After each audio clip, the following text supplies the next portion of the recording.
সুপ্রিয় অষ্টম শ্রেণীর শিক্ষার্থীরা, আমরা গত ভিডিওতে কাজ 1 ও কাজ 2 নিয়ে কথা বলেছিলাম। আজকে আমরা কাজ 3 নিয়ে কথা বলবো। কাজ 3 হচ্ছে একক কাজ। এবার নিজের জায়গায় ফিরে যাও। এবার দলের অভিজ্ঞতা কাজে লাগানোর পালা। তাহলে খাতায় লিখে নাও। 1. দলের আলোচনা থেকে কোন নতুন বিষয়গুলো সম্পর্কে নতুন করে জানলে? উত্তর: দলের আলোচনা থেকে যে বিষয়গুলো নতুন করে জেনেছি।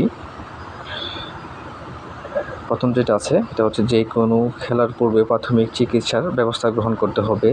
যে কোনো অনুষ্ঠানের আয়োজনের পূর্বে জরুরি সহায়তা নেওয়ার জন্য কাউকে প্রস্তুত রাখতে হবে।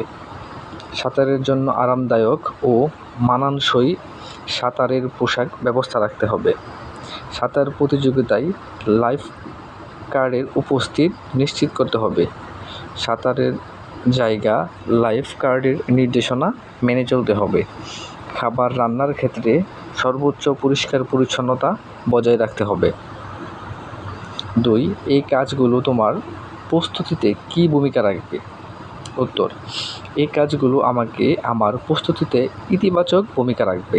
এখন থেকে যে কোনো অনুষ্ঠানে আমি তথ্যগুলো বিবেচনায় রাখব এবং সেই অনুযায়ী অনুষ্ঠান করব। এতে করে যে কোনো ধরনের বিপদ এড়ানো সম্ভব।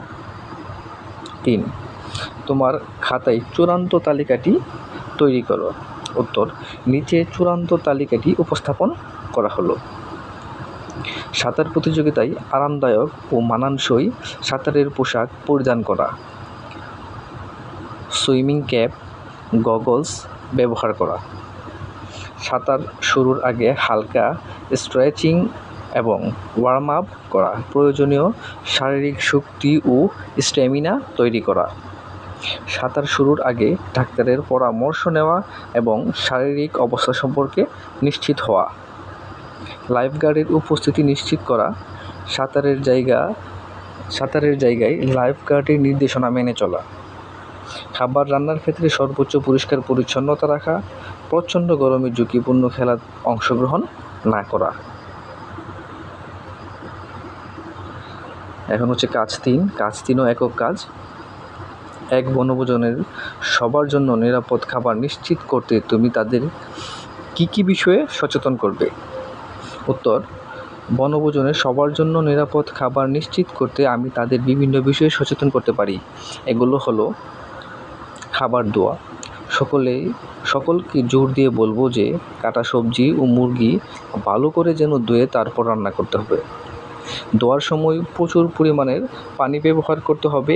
নোংরা হাত দিয়ে খাবার স্পর্শ করার জন্য সকলকে সতর্ক করতে হবে। রান্নার পরিবেশ। রান্নার জায়গা পরিষ্কার পরিচ্ছন্ন রাখতে হবে। পোকামাকড় যাতে খাবার না পড়ে সেদিকে খেয়াল রাখতে হবে। রান্নার সময় পোশাক পরিচ্ছন্ন রাখতে হবে।